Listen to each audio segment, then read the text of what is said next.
2 রাকাত 4 রাকাত 6 রাকাত নামাজ আদায় করার পর 2 হাত উত্তোলন করে যদি আল্লাহকে বলতে পারো, ও আল্লাহ, হুজুর বলেছে আপনি নাকি প্রথম আসমানে এসে ডাকেন, ও আল্লাহ, আমার মতো গুনাহগার কেউ নাই, আমি জিন্দেগিতে সগীরা কাবিরা গুনাহের কম করি নাই, আপনি আমারে মান রহমাতুল লিল আলামিন নবী আমার জানা দেয়, আল্লাহ যখন ডাকে ক্ষমা প্রার্থী বান্দারা যখন ক্ষমা চাওয়ার জন্য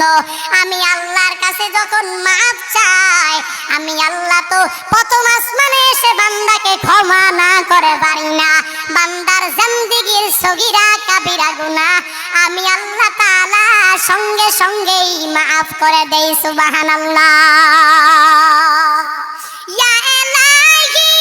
तो मेरा माबूद है, या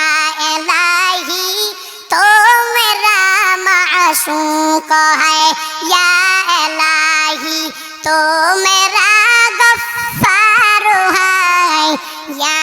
इलाही तो मेरा सत्तार है, या इलाही मुझसे मुझको दूर कर ताकि देखो मुझे में तुझको एक नजर